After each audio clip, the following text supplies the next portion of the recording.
Hello friends, welcome to the new episode of my channel. আমি অরিত্র। এখন এই ভিডিওর মধ্যে আমরা কথা বলছি রক্তবীজ 2 এর টিজার নিয়ে, যেটা আজকে ড্রপ করে গেছে। এর আগে প্রি টিজার এসেছিল, অ্যানাউন্সমেন্ট টিজার, সেটা খুবই ভালো হয়েছিল, সেটা প্রচন্ড প্রশংসা পেয়েছিল এবং সেটাতে মিমি চক্রবর্তীর বিকিনি শটটা নিয়ে প্রচুর আলোচনা হয়েছিল। পুরো ইন্টারনেট পুরো পাগল হয়ে গেছিল, চারিদিকে খবর হয়েছিল, ফেসবুকে প্রচুর শেয়ারস হয়েছিল।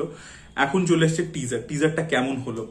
তো দেখুন, একটা জিনিস আমার চিরকাল মাথায় চিন্তায় থাকে যে একটা বাংলা ছবি যদি মাল্টিপল প্রমোশনাল কন্টেন্ট আনতে থাকে, প্রি টিজ, তারপরে মেন ট্রেলার, তো আমার এটাই চিন্তা থাকে যে যদি এত মাল্টিপল প্রমোশনাল কন্টেন্ট আছে তাহলে কোথাও গিয়ে মানে রিপিটেটিভ হয়ে যাবে ব্যাপারটা, একই শর্ট রিপিট হচ্ছে। তো দেখবেন সেটা হয়, বহু কন্টেন্টের ক্ষেত্রে এটা হয়ে থাকে, বাট এখানে কিন্তু সেটা নয়। তাই জন্য ওরা প্রি টিজারে, অ্যানাউন্সমেন্ট টিজারে কিন্তু অঙ্কুশকে পুরোপুরি লুকিয়ে রেখেছিল এবং এবারে এই টিজারের সব থেকে বড় টেক অ্যাওয়ে হচ্ছে অঙ্কুশ হাজরাকে যেভাবে প্রেজেন্ট করেছে। আমি দেখুন একটা ঝলক তো তার ব্যাকশট থেকে তাকে দেখিয়ে রেখেছিল অ্যানাউন্সমেন্ট টিজার, এবং তখন যখন আমি ওটা রিয়াকশন দিয়েছিলাম তখন বলেছিলাম যে একে একটা স্পেসিফিক ওয়েপেন দিয়েছে, যেটাকে আমরা সিগনেচার ওয়েপেন বলি। তো একটা স্নাইপার রাইফেল এবং ও স্নাইপার স্পেশালিস্ট আর কি, এবং সেটা এখানে এস্টাবলিশ করেছে যে ওটাকেই বারবার ও ইউজ করে। তো সেই জিনিসটা আমার খুব ভালো লেগেছে, এবং কিভাবে একটা লোককে আর কি এরকম মিলিটেন্ট তৈরি করা হচ্ছে, তার ব্রেন ওয়াশ কিভাবে করা হচ্ছে, তাকে একটা আইডেন্টিটি দিয়ে দেওয়া হচ্ছে, সেই জিনিসটা অঙ্কুশ যেভাবে একদম পুরো রোবটের মতো দাঁড়িয়ে বলছে এক্সপ্রেশনলেস ভাবে, ওইখানটা অঙ্কুশকে ব্যাপক লাগছে। এবং অ্যাকশন দৃশ্য ইত্যাদিগুলোতে যেভাবে আমরা অঙ্কুশকে দেখতে পাচ্ছি সেটাও কিন্তু খুবই ইমপ্রেসিভ লাগছে। তো অঙ্কুশ হাজরাকে আমার এই টিজারের মধ্যে দারুণ লেগেছে।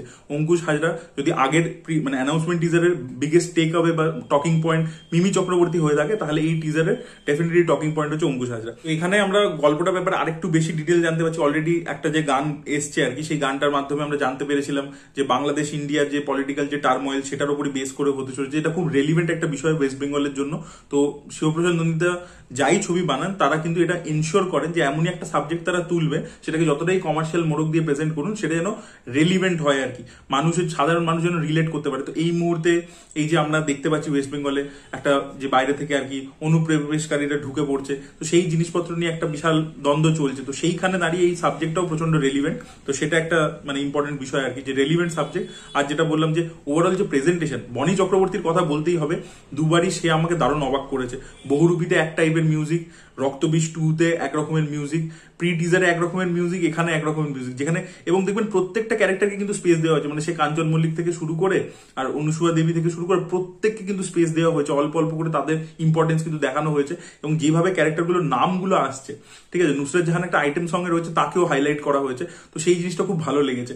প্রেজেন্টেশন প্রত্যেকের, সেটাও ব্যাংককের যে গানের দৃশ্যটা থাকতে চলেছে মিমি চক্রবর্তীর, সেটার আরেকটা ঝলক আমরা দেখতে পাচ্ছি। দুজন আবির চ্যাটার্জি এবং মিমি চক্রবর্তী স্পিড বোটে আসে, আবির চ্যাটার্জিকে অ্যাকশন করতে বা চেস করতে, ওটা দেখতে খুব ভালো লাগছে। মিমি চক্রবর্তী হাতে একটা লাঠি নিয়ে ঘোরাচ্ছে। তো অ্যাকশন বিটস গুলো খুব ভালো লাগছে, খুব স্টাইলাইজ ভাবে টিজারটাকে এডিট করা হয়েছে, দেখতে খুব পলিশ লাগছে। আর স্কেল রয়েছে, তারা প্রত্যেকবার যে পুজোর সময় ছবি নিয়ে এসছে তারা বাজেট বাড়িয়েছে। রক্তবীজে হাইস্ট বাজেট ছবি ছিল, তারপরে সেটা বহুরূপী ক্রস করেছে, তারপরে রক্তবীজ 2 আছে, সেটা আবার ওই বাজেটটাকে ক্রস করে আছে। তো গ্র্যান্ডার রয়েছে, স্কেল রয়েছে, প্রেজেন্টেশন খুব ভালো, বিজিএম খুব ভালো, টিজার কাটিং এর যে স্টাইল সেটা খুব ভালো। আমার প্রি টিজারের থেকে টিজারটা আরো বেশি ভালো লেগেছে, কারণ টিজারটাতে এটা যে একটা out and out political action thriller হতে চলেছে, সেটা আমাদেরকে প্রমিস করছে। আগের বার টিজারে এই যে হাইলাইটটা ছিল যে মিমি চক্রবর্তী বিকিনি পড়েছে, এবার এইটা আমার পার্সোনালি মানে খুব একটা পছন্দ নয় আর কি। আমি সেই বিষয়টা নিয়ে আমরা অ্যাড্রেস করেছিলাম, কথা বলেছিলাম অবশ্যই, কারণ সেটা হাইলাইটেড ছিল। বাট সেটাই যে একটা টকিং পয়েন্ট হচ্ছে ছবির, যেখানে ছবির বিষয়বস্তুটা আরো বেশি ইন্টারেস্টিং এবং রেলিভেন্ট, সেটা আমার মনে হয় বেশি আলোচনা হওয়া উচিত। এবং যে ওভারঅল প্রেজেন্টেশন, স্টাইলেশন, মিমি চক্রবর্তীকে যেভাবে আমরা অ্যাকশন করতে দেখতে পাচ্ছি, সেটা নিয়ে আমাদের কথা বলা উচিত। ঠিক আছে, যে ফিমেল প্রোটাগনিস্ট, তারও জায়গা রয়েছে।